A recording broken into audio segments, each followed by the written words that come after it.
할렐루야. 네, 아침에 나오신 여러분들 환영하고 축복합니다. 레위기 11장은 정결한 것과 부정한 것에 대해서 우리에게 잘 말씀해 주고 있습니다. 그래서 우리가 땅에 있는 모든 짐승 중에 너희가 먹을 만한 것이 있고 먹지 못하는 것이 있다는 거죠. 자, 우리 오늘 성경 2절, 3절, 4절 말씀을 합니다. 2절, 3절, 4절입니다. 시작. 이스라엘 자손에게 말하여 이르라. 육지의 모든 짐승 중 너희가 먹을 만한 생물은 이러하니 모든 짐승 중 굽이 갈라져 쪽발이 되고 새김질하는 것은 너희가 먹되 새김질하는 것이나 굽이 갈라진 짐승 중에도 너희가 먹지 못할 것은 이러하니 낙타는 새김질은 하되 굽이 갈라지지 아니하였으므로 너희에게 부정하고. 그렇습니다.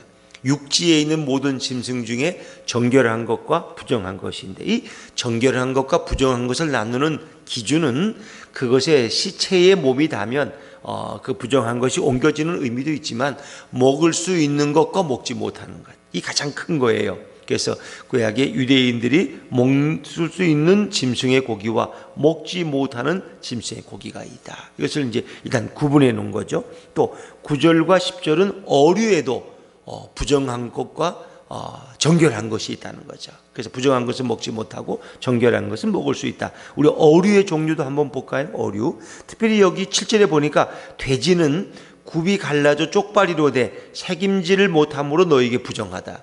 그러니까 두 가지 조건. 새김질을 해야 돼. 새기는 건 뭐 소 같은 건 급하게 뜯어먹고 다시 누워서 새김질 하잖아요. 되게 초식동물이 많죠. 그런 것은 괜찮다. 그리고 또 굽이 갈라져야 돼. 근데 돼지는 굽이 갈라졌는데 그 쪽발이 맞아요. 근데 새김질을 못하면 부정하다는 거예요. 요즘 뭐 아프리카 돼지 열병이 돌아서 그런데 이 돼지, 토끼, 사반, 낙타 이런 것은 부정해서 먹지 못하는 거라고 하나님 말씀하시는 거죠. 자, 그러면 어류 중에도 있어요. 어류 중에도. 자, 9절과 10절 말씀이에요. 9절과 10절입니다. 시작. 물에 있는 모든 것 중에서 너희가 먹을 만한 것은 이것이니 강과 바다와 다른 물에 있는 모든 것 중에서 지느러미와 비늘 있는 것은 너희가 먹되 물에서 움직이는 모든 것과 물에서 사는 모든 것 곧 강과 바다에 있는 것으로서 지느러미와 비늘 없는 모든 것은 너희에게 가증한 것이라. 그러니까 두 가지 종류입니다. 어류에 대해서는 지느러미와 비늘입니다. 비늘. 그래서 비늘이 있고 지느러미가 있는 것은 우리가 먹을 수 있는데 그것이 없는 것들은 먹을 수가 없다. 그러니까 이 바다에 있거나 물에 있는 것 중에도 뱀장어 같은 거 이런 건 아마 비늘이 없는 것 같아요. 이런 건 먹을 수 없는 거죠. 그래서 하나님은 그것을 물론 하나님이 부정하다 그런 것 중에 뭐 돼지도 요즘 잘 먹고 제가 어릴 때 보니까 저희 집 토끼를 키워가지고 토끼도 이렇게 심심하면 잡아먹던 그런 기억이 납니다. 이제 그것이 오늘 우리들에게 해당되는 것은 아니지만은 우리는 그것이 주는 하나의 메시지, 의미에 이제 비중을 둬야 되겠죠. 또 그것만 아니라 우리가 조류, 하늘에 날아가는 새들 중에도 정결한 것이 있고 부정한 것이 있다는 거죠. 또 곤충도 마찬가지. 네 발로 기어다니는 곤충, 거기에도 날개가 있는 것이 있고 날개가 없는 것이 있고 뭐 그런 것으로 다 부정과 정결함을 나눴다 하는 거죠. 그러면 도대체 이런 것을 나누는 그 유대인들은 어떤 의미가 있느냐? 우리가 이런 정결함과 부정함을 나누는 몇 가지 기준을 우리가 그저 예측해 볼 수 있습니다. 먼저는 위생학적인 이유라. 그래서 대개 보니까 부정한 짐승의 대부분은 위생적으로 불결한 것이다. 특히 우리가 고대 사회에서 보면은 여름이 유대인들 같은 경우는 여름이 길잖아요. 그리고 그들의 날씨는 주로 이렇게 더운 날씨예요. 그러니까 그 당시에 냉장고가 없기 때문에 오래 두면 안 되는 음식들, 되게 이런 것들은 부정한 것으로 되게 많이 치부되어 있는 거죠. 그래서 뭐 돼지는 말할 것도 없지만은 위생적인 기준에서 보는 경우가 많다. 병을 옮기기 쉬운 것은 되게 부정한 것으로, 그래도 괜찮은 것들은 정결한 것으로 구분한 경우가 많고요. 이제 또 한 가지는 종교 의식상의 이유, 어떤 동물은 이교의 우상 숭배와 제사 의식과 관련된 것들이 있어요. 되게 그런 것들은 되게 부정한 것으로 치부되는 경우가 많다. 또 하나는 상징성. 그래서 그 어떤 동물의 그 성품이 포악하고 어떤 강교해서 그 짐승은 대개 하나님을 대적하는 사단의 상징으로 사용된다. 뭐 뱀 같은 거는 배를 땅에 기고 다니니까 부정하면서 동시에 이런 것들은 하나의 사단의 의미로 많이 상징되어지는 거죠. 이런 것들은 대개 상징성에 따른 이유 때문에 그런 것들을 우리가 부정한 것으로 하는 거죠. 또 이렇게 이교의 예배 의식 속에서도 보면은 이 뱀 같은 것들, 뭐 용 같은 것들, 이런 것들을 되게 자기들의 어떤 종교적인 상징으로 삼는 경우도 많이 있어요. 그래서 우리는 오늘 추측해 볼 때 되게 그런 세 가지 의미를 거기에 담아 볼 수 있습니다. 실제 그 위생학적인 의미라는 건 굉장히 중요합니다. 그래서 유대인들이 2000년 동안 팔레스타인에서 쫓겨나가지고 2000년 동안 이렇게 이리저리 방랑하는 생활을 했잖아요. 근데 그런 가운데서도 유대인들이 건강을 유지할 수 있다면 놀라운 비결이에요. 특별히 그 유럽의 역사 속에도 보면은 그 유대인들을 싫어해가지고 어느 이런 작은 지역에 유대인들을 다 몰아넣어요. 그래가지고 개토로 만들어요. 유대인들은 그 밖으로 못 나와요. 너희들은 이 안에 좀 살아라. 이 안에만. 마치 우리나라의 빈민가처럼 너 여기를 나오지 말아라. 근데 그런 인구 분포가 다른 지역에 비하면 3배, 4배가 높다는 거 이해가 되세요?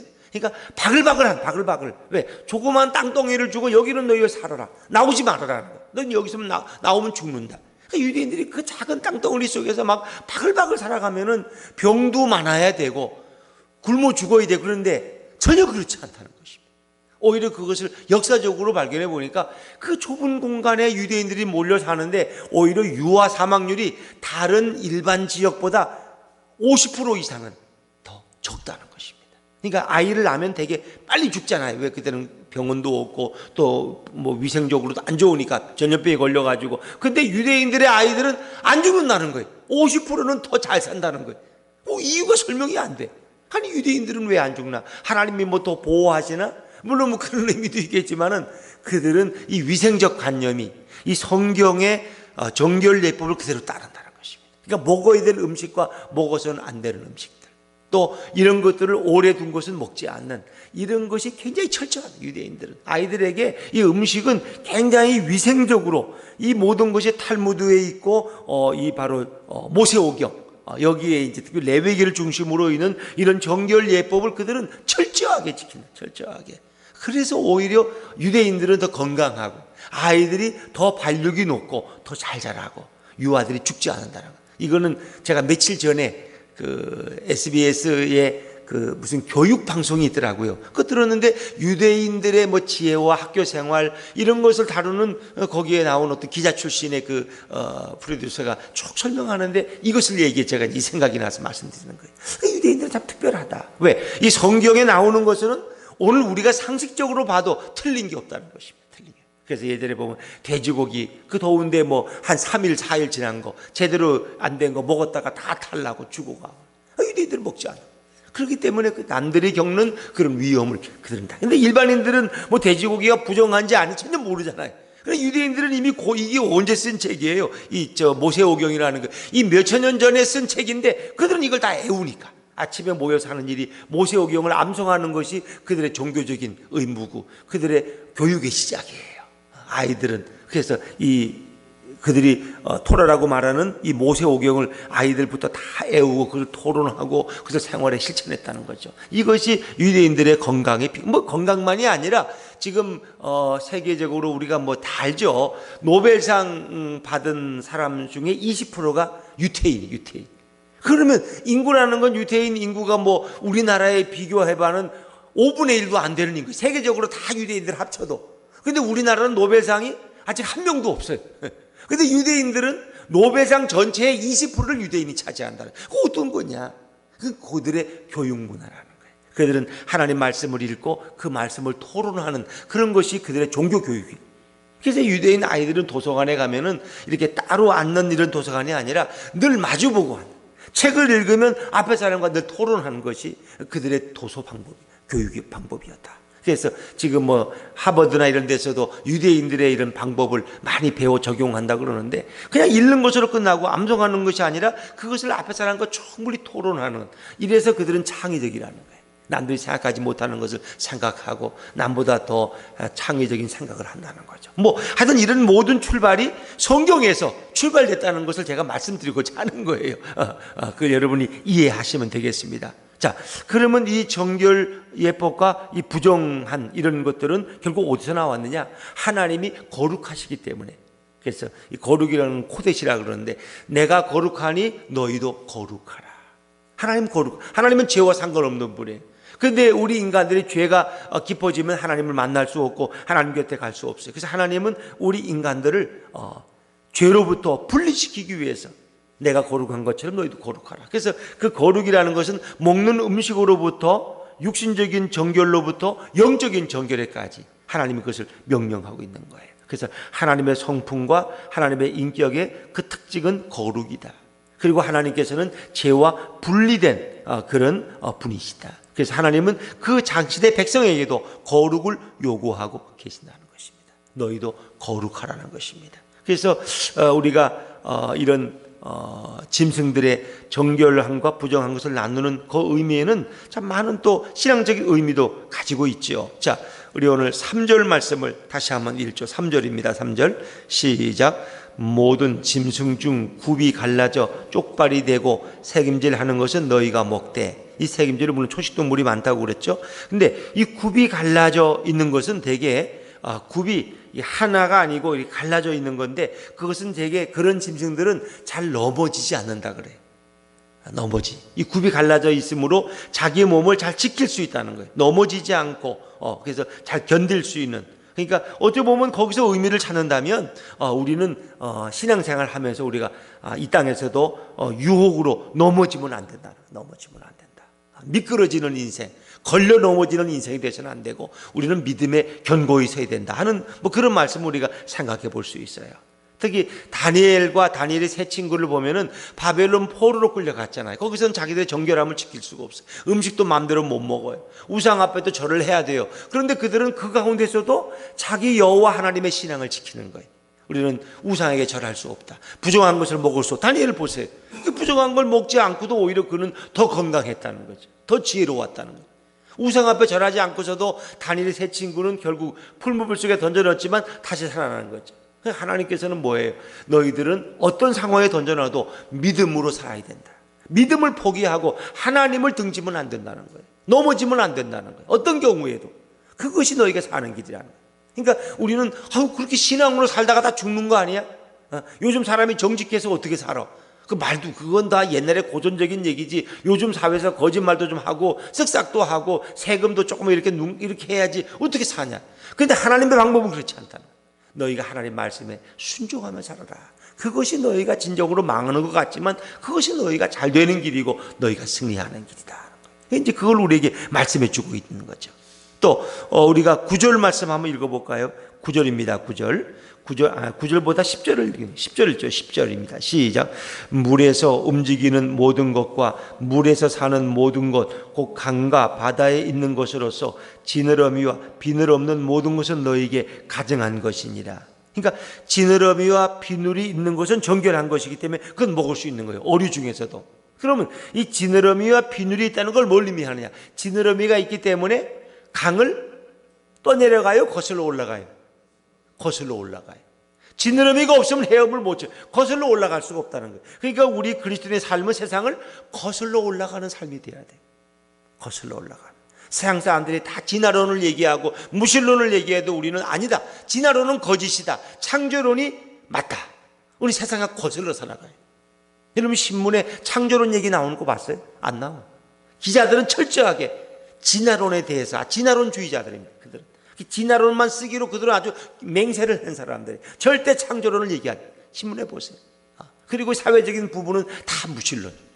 요즘 어떤 유튜브에 나온 게 정확한지 아닌지 모르겠어요. 그런데 거기 그 법무부의 인권국장이라고 한 분을 임명을 했는데 아무게 장관이 요즘 새로 이제 임명해. 그런데 그 황모라는 분이 기독교에 대해 굉장히 혐오적인 분이라요. 그분의 사상은 기독교는 말살돼야 된다. 기독교는 혐오 집단이다. 기독교에 없어야 된다. 그래서 그분이 만드는 법이라는 건 앞으로 기독교에 대해서 굉장히 제한적이고 기독교를 불편하게 만드는 법을 만드는 그 자리에 그 사람을 세웠다는 거예요. 그러니까 제가 늘 말씀드리지만 우리는 이렇게 보통으로는 잘 느끼지 못하지만 이 사회의 흐름이라는 게 어디로 가느냐. 특별히 이 사회적인 이 진보적인 걸 주장하는 분들 중에 일부 분들이 주장하는 것은 이런 기독교는 말살돼야 된다는 거예요. 그리고 동성애는 받아들여야 되고 학교에서는 진화론을 가르치는 게 맞고 절대로 창조론을 말하면 안 되고 남에게 전도를 하면 이건 위법이고 되게 이런 사회의 흐름으로 그분들의 흐름이 흘러가고 있다는 것입니다. 그래서 우리는 이게 무슨 여야 뭐 진보 보수 이런 게 아니라 우리는 반기독교적인 것에 대해서는 다시 보셔야 된다는 거예요. 그들의 얘기가 아무리 옳아도 그들의 속에 반기독교적인 정서가 있다는 것은 그것은 사단이 그들을 지배하고 그들을 이용해서 결국 하나님의 복음이 증거되지 못하게 한다는 것입니다. 우리는 이 땅에서 세상을 거슬러 올라가는 사람. 왜? 하나님의 말씀과 세상의 말씀은 서로 대치될 때가 너무나 많다는 것이다. 그러나 우리는 그 말씀으로 세상을 거슬러 가는 사람이 됐는. 딱 그것만 아니죠. 우리 좀 더 건너뛰어서 21절 한번 읽어볼까요? 21절입니다. 21절 20절 21절 다시 같이 읽죠. 20절 21절입니다. 시작. 날개가 있고 네 발로 기어다니는 곤충은 너희가 혐오할 것이로되 다만 날개가 있고 네 발로 기어다니는 모든 곤충 중에 그 발에 뛰는 다리가 있어서 땅에서 뛰는 것은 너희가 먹을지니. 이제 그런 거지. 메뚜기 같은 거는 이 땅에서 뛰어다니기 때문에 그건 먹을 수 있는 거고, 또 날개가 있고 네 발로 기어다니는 곤충은 너희에게 혐오할 것이로되 그 중에서도 땅에서 뛰는 것은 너희가 먹을 수 있다는 거예요. 이런 이제 구분이 있습니다. 그래서 또 이건 곤충이죠. 우리 새에 대해서도 한번 보죠. 새도 이제 앞에 종류가 나와 있죠. 나와 있고, 그런데 대개 이런 것을 우리가 보면서 메뚜기는 왜 이렇게 일어나서 걸고 뛰어다닐 수 있다. 이게 뛴다는 것은 뭐예요? 결국은 우리가 땅만 바라보지 않고 하늘을 바라보는 그런 것을 우리가 생각해 볼 수 있죠. 그래서 우리는 땅 아래만 살아가는 것이 아니라 결국 위를 보고 날아가는 그런 삶이 우리 그리스도인의 삶이 되어야 되겠다. 그래서 너희 것은 땅의 것을 찾지 말고 위의 것을 찾아라. 위의 것을 찾아라. 우리는 늘 하늘을 바라보고 살아가는 그런 인생이 되어야 되겠다. 그래서 이 땅에 기는 것들은 대개 부정한 것으로 설명되고 있죠. 자, 29절 말씀을 한번 건너뛰어서 읽어볼까요? 29절입니다. 29절 시작. 땅에 기는 길짐승에 내게 부정한 것은 이러하니 곧 두더지와 쥐와 큰 도마뱀 종류와. 땅에 기는 것들은 대개 부정한 것으로 많이 치부되고 있습니다. 땅을 긴다는 것은 하늘을 바라보지 않는 것이다. 그래서 어떤 그런 신앙적 의미로 우리가 신앙인들은 이 땅에 발을 디디고 살아가도 우리는 늘 하나님 나라 천국 백성으로서의 그런 자부심과 확신을 가지고 살아가야 된다 하는 것도 우리가 이 땅에서 생각해 볼 수 있겠죠. 그러나 저는 이 말씀의 가장 중요한 메시지는 이 부정한과 정결한 것을 나눠놨지만 결국 이 부정한 것들도 정결하게 만드실 수 있는 분이 있어요. 그분이 누구십니까? 예수 그리스도십니다. 어떤 부정한 것도 예수 그리스도 안에 있으면 그런 정결한 인생이 될 수 있는 거예요. 그러니까 부정한 것, 정결한 것은 이건 죄라는 거예요. 죄. 인간으로 보면은 오늘도 하나님을 아는 삶과 하나님을 모르는 부정한 죄인된 삶이 있다는 것입니다. 결국 이 죄와 정결함이거든요. 그러면 결국은 뭐예요? 예수 그리스도를 만나는 그 영혼은 아무리 부정하고 더럽고 죄악된 더럽고 추악한 인간이라도 예수 그리스도를 통해서 정결함을 입을 수 있다는 것입니다. 여러분, 지금은 우리가 정한 것과 부정한 것을 나눠요, 안 나눠요? 안 나누죠. 우리 며칠 후에 옥상에서 삼겹살 파티하려고 돼지 삼겹살 고기, 그거 지금 먹으면 안 되죠. 그러나 우리는 삼겹살을 얼마나 좋아해. 지금 그걸 안 따져요. 이걸 의미는 뭐냐? 결국 이 부정한 것들도 예수 그리스도의 의로움으로 덮어지고 그의 더러움이 씻어질 때 그런 정결한 인생이 될 수 있다는 것입니다. 오늘도 예수 그리스도가 우리 인생 속에 얼마나 중요한 분이냐, 그분을 통해서 우리는 세상의 모든 구별된 것을 뛰어넘을 수 있고 또 그분과 함께 동행함으로써 영원한 하나님의 백성으로서 이 땅에서 우리는 감사하며 찬양하며 살아갈 수 있는 것입니다. 오늘도 우리의 구주 되시는 예수 그리스도를 모시고 그분과 동행하는, 또 그분 앞에 감사하는 저와 여러분의 삶이 되기를 주의 이름으로 축원합니다. 기도하겠습니다.